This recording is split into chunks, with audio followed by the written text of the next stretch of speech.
Welcome to Leaders Upgraded, the place where people who want to upgrade and fast track their career, their life, and their leadership journey tend to gather. I am your host, Tanvi Gautam, and I shall be speaking to the top 10% of the world's leading authors, CEOs, coaches, and thinkers to bring you some of the best and brilliant ideas to fast track your way to success.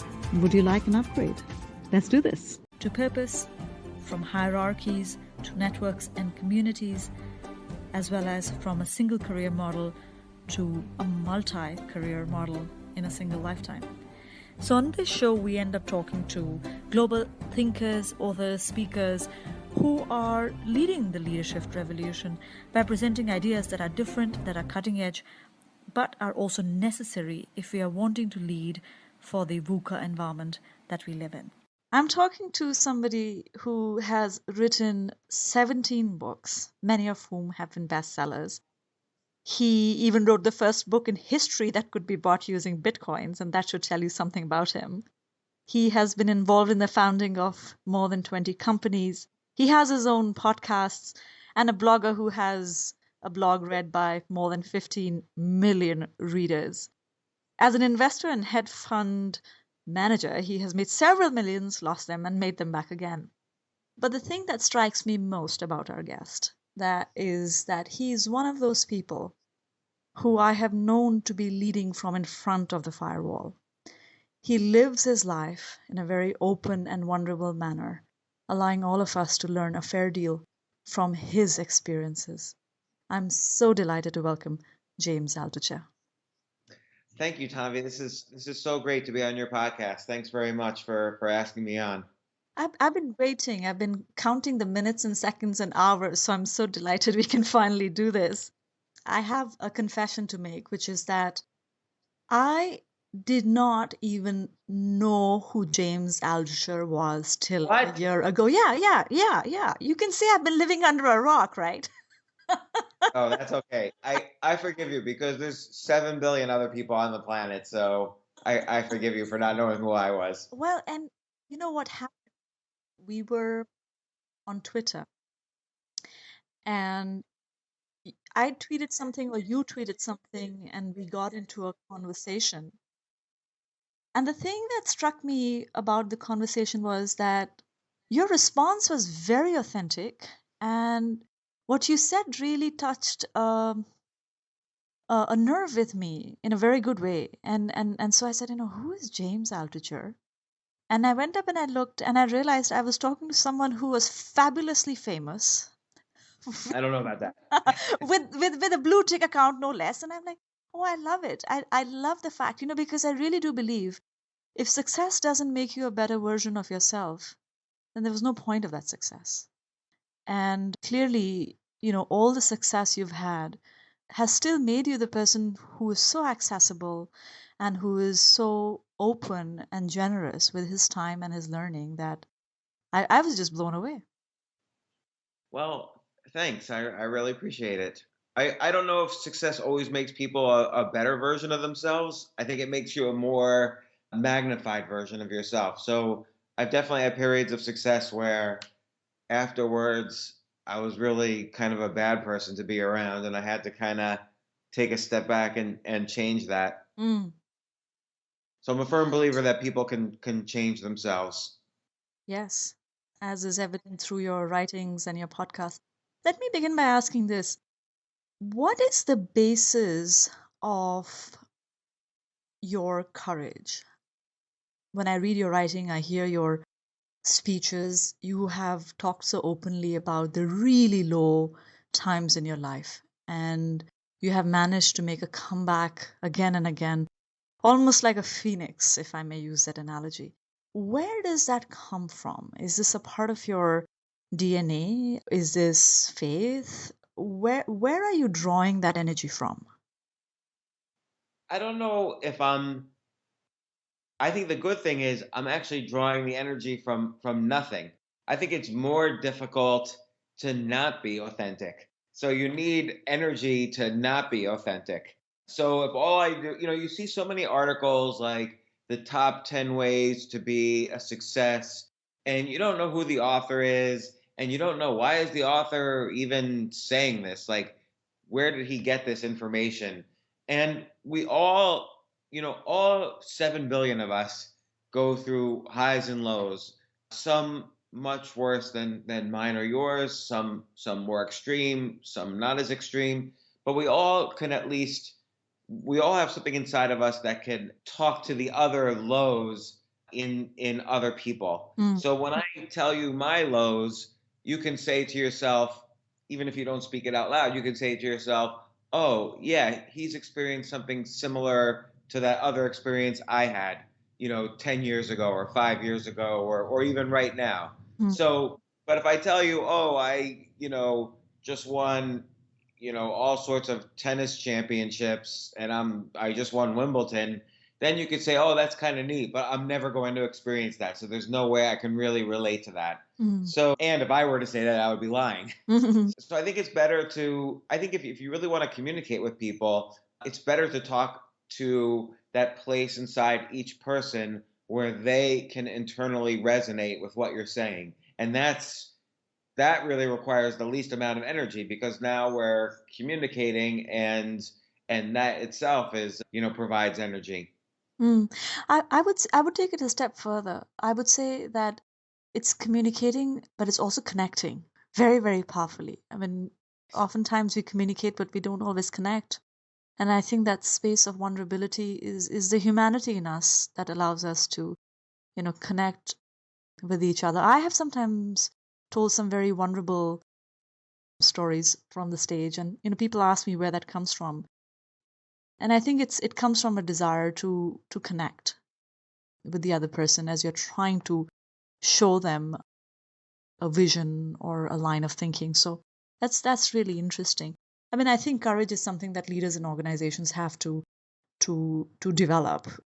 You wrote the book called Choose Yourself, where you've talked about the fact that the markets are crashing, jobs are disappearing, industries are getting disrupted, and this concept of safe and secure, it's really an illusion. It's more in our heads than it's out there, because as they say in the VUCA world, you don't know where the next change is coming from or how it's going to impact you.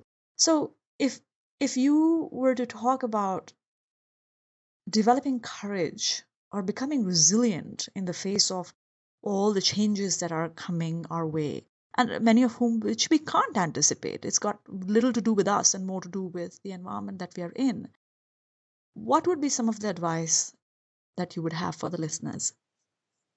Well, any kind of so people kind of want to know, how can I achieve certain things that are external to me? So for instance, how can I have more money in my bank account? Or how can I get a new title at work? Or how can I find the love of my life? Or, all of these questions are questions about how to achieve something outside of you, when you really have very little control over what happens outside of you. So what I always suggest, and what worked for me at my lowest points, I'd kind of like had failed so many times. I had to look back and say, well, what was I doing wrong when I failed, and what was I doing right when I was succeeding? Mm. So can I replicate that whether I'm failing or succeeding? And what turns out is it's what's going on internally inside of you that gets reflected into what you achieve outside of you. So I made a daily practice of, okay, I'm going to focus on my physical health, my emotional health, which means, who am I spending my time with? Am I spending time with people good for me or people bad for me? I had to focus on my mental health, which means, am I exercising my creativity muscle every day? And I had to focus on my spiritual health, which means, am I exercising my gratitude muscle every day? So just those four things, if I do it every day, that's a successful today. Nothing else will define a successful today. Like, I learned very quickly, if someone writes me a check, that doesn't mean today was a successful today. It's what I'm doing internally that defines whether tomorrow is going to be successful or not. So I just focus on that every single day, including today, including yesterday, including the day before and the year before. And that is what really, for me, defines whether today is successful or not. Whether a year from now, I might have more money in my bank account, or I might have better relationships in my life, and so on. Mm. So if I'm hearing you correctly, it's about a series of daily practices and the way it interacts with the inner narrative that we have about ourselves and our reality.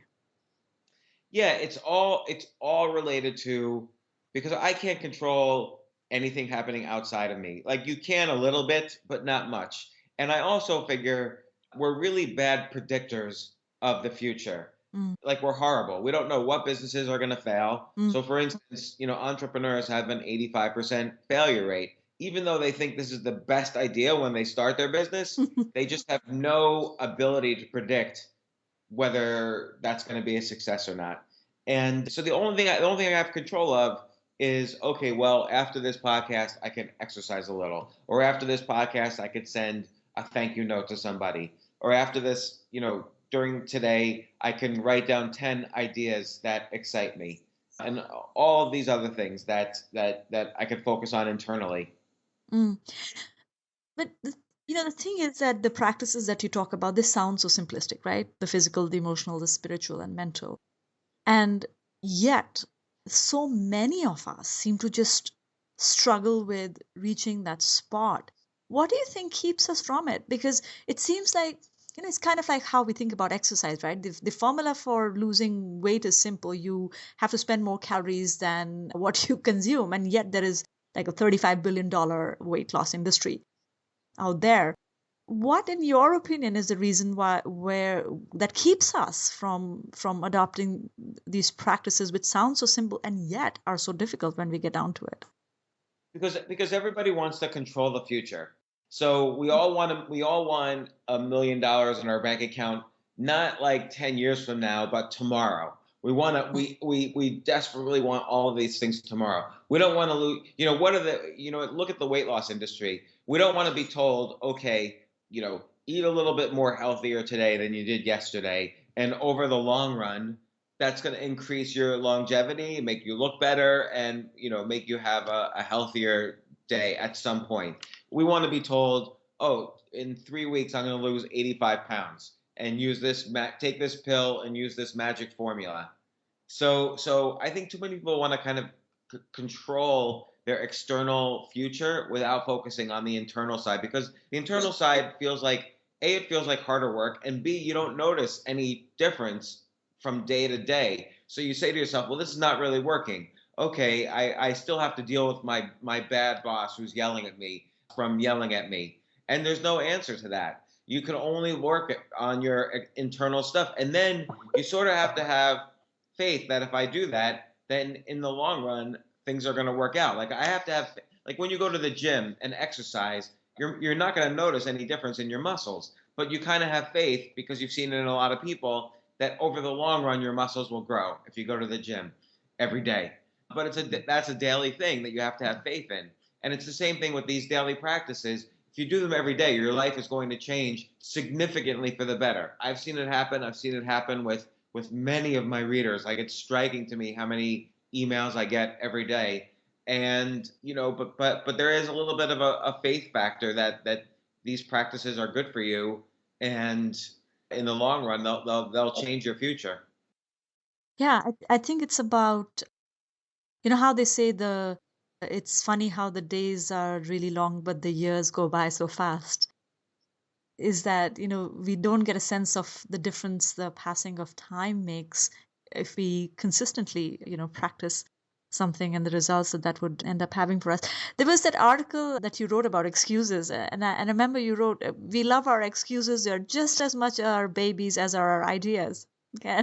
I thought that was, Wow, that's great. I forgot about that article. I should like rewrite that one and publish it under a different title, it was because that's a really important one. Like people have excuses for everything. Like, oh, I don't have time, or I have 5 kids, or maybe when I have more money in the bank, or excuses have prevented me from doing so many things. mm, It's ridiculous. mm. So what allows you to overcome your excuses? Because I read that article and you had thought almost of every excuse there is out there, and then you had a rebuttal for each one of them.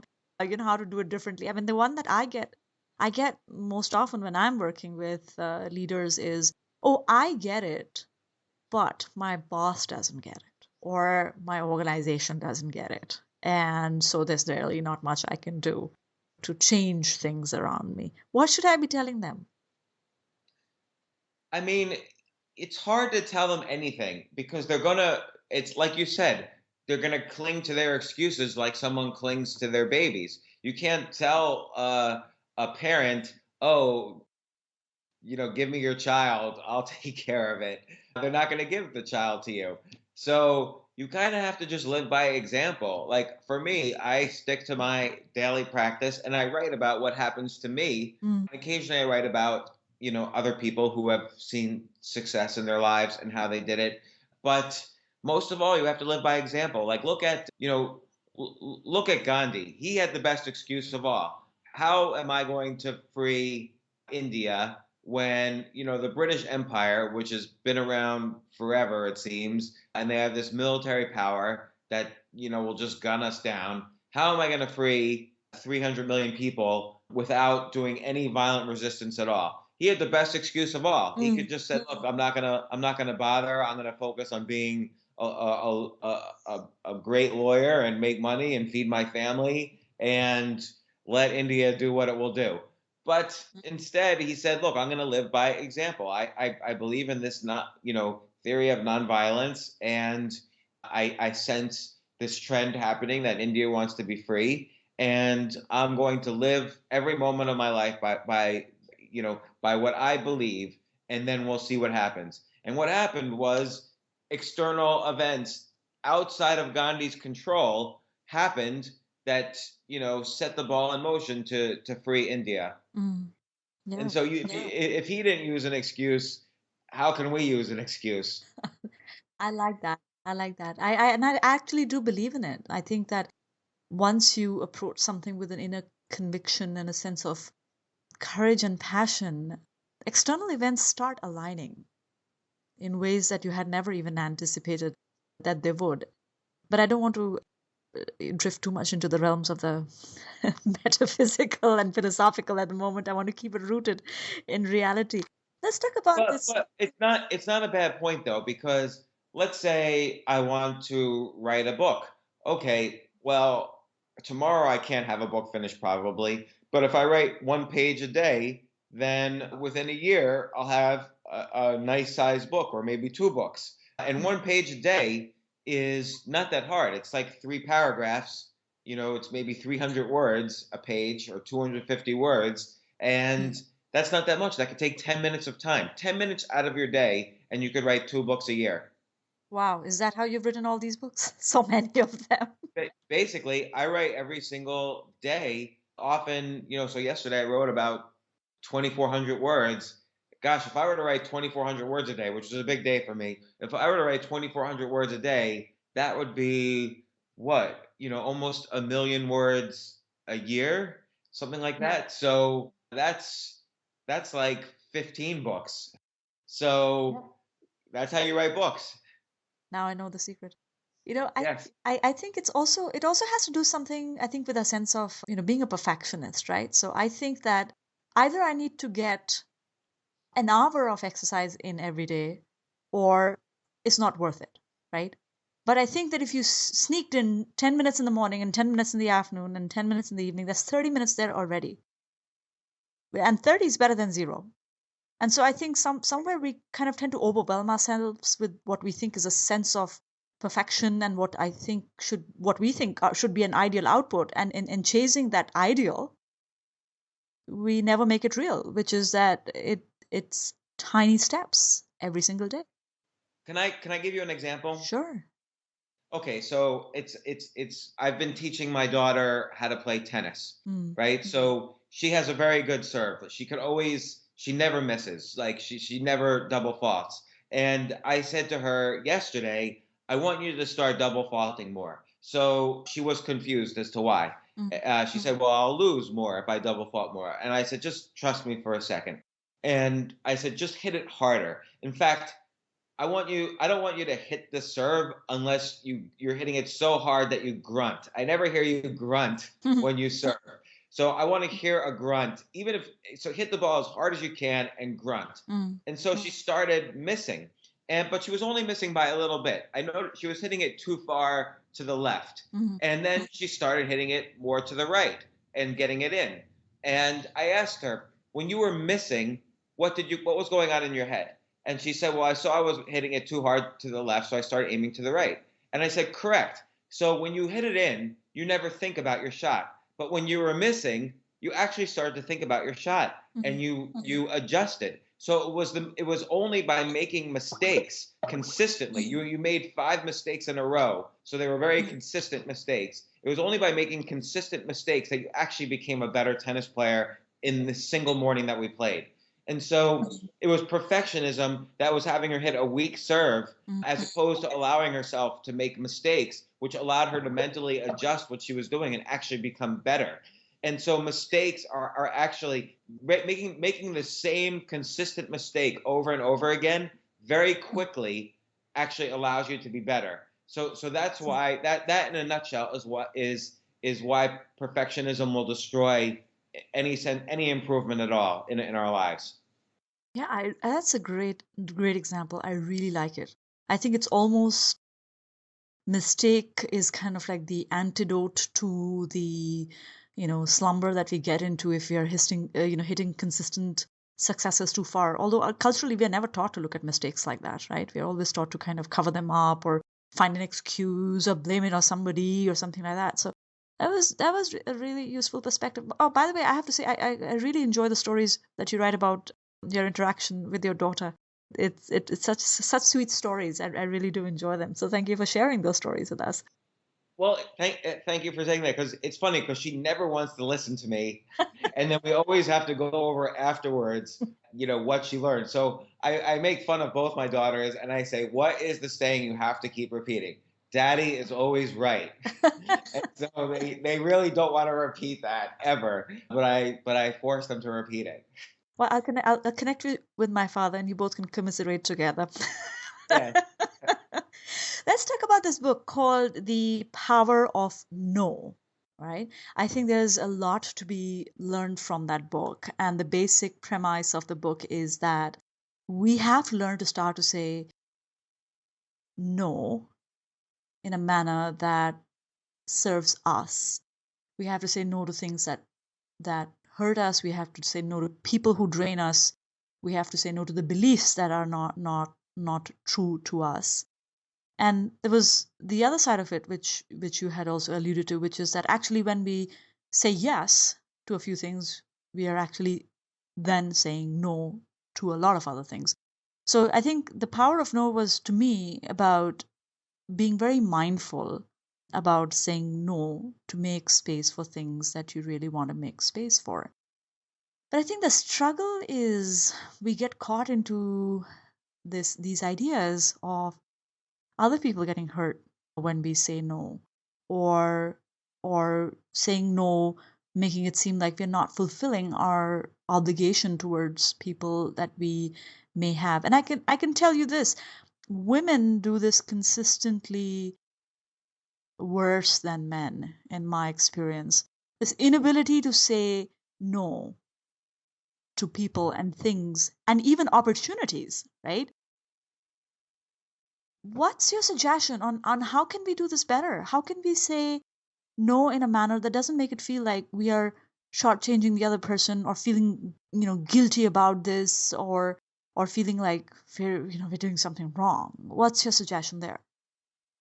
Well, I think it's a practice. So if it's hard to say no because for so many reasons, like you said, like you feel like you might be missing an opportunity, you feel you might be hurting the feelings of the other person, you might feel like, oh, something exciting can happen, so I better say yes to this, or this is what I've been working for, so I can't say no to it, even though you realize it might be, maybe not so great for you. I think at the end of the day, we live very short lives. Like, let's say our active adult life is only something between like 30 and 40 years. And one yes could easily wipe out 3 of those years. Hmm. So, like, you could say yes to a relationship that's not the best for you. Like, it's not going to work out kind of in the beginning, or you're not sure, and you say yes, and that's 3 years or 5 years of your life. Or you could say yes to a job that you think is going to be a stepping stone to another job, there's more money, but it's not what you love, and you just wasted 3 years of your life. So that's 10% of your working life. And so you kind of have to not necessarily say no right away, but say no quickly. Even if there is some pain involved, like it's hard for you to say no and there might be pain on the other side, you kind of have to, at the very core, take care of yourself internally. And that's what's going to be best for all the people around you. So, or forget about the people around you. That's what's going to be the best for you. And it sounds selfish, but again, what's best for you in the long run will be the best for the people around you as well. So, but it's very hard. Like, I had a friendship where I really was friends with the guy, but I kept getting swamped with hours a day of his personal and business travesties and trying to give him guidance and so on so that he would have a better life. But it was like literally 2 or 3 hours out of my day trying to help this other person. And even though he was friends with me, and I hated to do it, but I finally had to say, okay, I cannot return your phone calls anymore. Like literally, I cannot speak to you anymore because it's draining too much energy from my life. And I know those 2 or 3 hours I could spend writing an article that could help hundreds of thousands of people as opposed to just you. Mm. And he kind of took it very hard that I wasn't rejecting his friendship, but I was rejecting you know many things, all the business opportunities we were working on, all the I was kind of rejecting the friendship in some sense, or at least changing it, and it was very difficult. And I didn't really have an explanation for him. I just had to kind of cut it off. And those are the types of no's that help us considerably in the long run, but we don't realize it at the moment. Yeah. So you might have heard that quote, right? That you have to manage your energy, not your time. Yeah, that's very important because it's so obvious when you think about it. Like when you wake up in the morning, you have a lot of energy, but by the end of the day, you don't. And that's why we sleep, because we ran out of energy. So now we have to rejuvenate. And think about it, when you're in loving relationships or when you're doing work you enjoy, you have a lot of energy for those things. In fact, even on those days, you might not even need to eat as much, so you don't, because you get your energy from other sources other than food. And so, how you spend your day, and this relates back to my daily practice of physical, emotional, mental, and spiritual health, how you spend your day actually gives you more energy during the day to accomplish many, many things. But you have to take very care for that energy, or else you'll accomplish less. And again, it's taking internal care helps you accomplish more on the outside. Mm. As we are coming towards the end of this conversation, and I can't even believe it's already getting to be close to 30 minutes. But one thing that you experience a lot, and I can see that in your blogs, I can see that in the comments, etc., is given your absolute honesty of sharing your experience and putting a stake in the ground around issues that you think are important. You have a very strong and committed community of critics around you who show up and tell you what they think about you and what you should be thinking about different topics. And every time I see it, I can't help but wonder, how is it that you maintain your courage and conviction in the face of the onslaught of some of this external criticism that comes your way? Because even the best of us, it can get to us sometimes. And I tell people, I said, if you're not being criticized, you're probably not doing anything important, which is a great call to asking them to step into the courage zone. But I would love to hear what your strategies have been to dealing with, like I said, the committed critics around you. It's very hard because I can say easily, oh, just ignore them, or they're just projecting their own anger onto you. Like there's all these kind of like standard cliches. It's not about you, it's about them. And I believe those cliches are usually true, but still it's hard internally. If someone says you're a big loser, then my feelings are hurt. Like I can't always, it depends. So, we all have the buttons that people can press. And if 1,000 people are criticizing you, then maybe 10 of them, 1% of them are just by accident hitting the right buttons that are really going to affect you.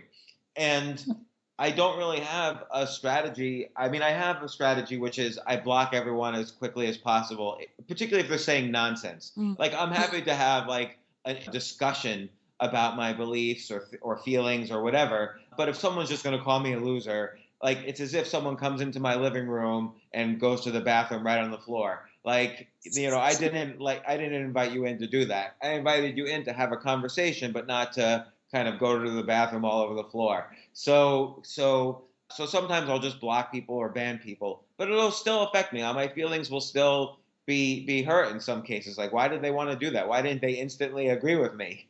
But it's hard. Yeah. I think that part of it is also that we all want to be, accepted exactly as we are, but people's version of who they think you should be can be so different at times. But one of my favorite quotes is Byron Katie, who said, "You don't have to like me. That's my job." Yeah, she's very good, and quotes like that make her very special. But it's very hard day to day to live that. Like we can live that way. Let's say, I always tell people like, let's say your feelings are ranked on a scale of 0 to 10, where 10 you're ecstatically happy and 0 you're in full crisis mode, like you just lost your job or spouse or whatever. Self-help and advice like that kind of work for people who are, let's say, rank their feelings between 2 and 8. But if you're at a 0 or at a 10, nothing works.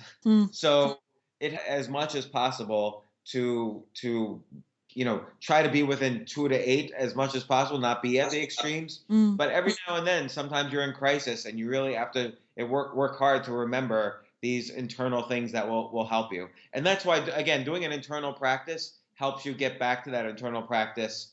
It's practice. So it's practice for those moments when you're in crisis.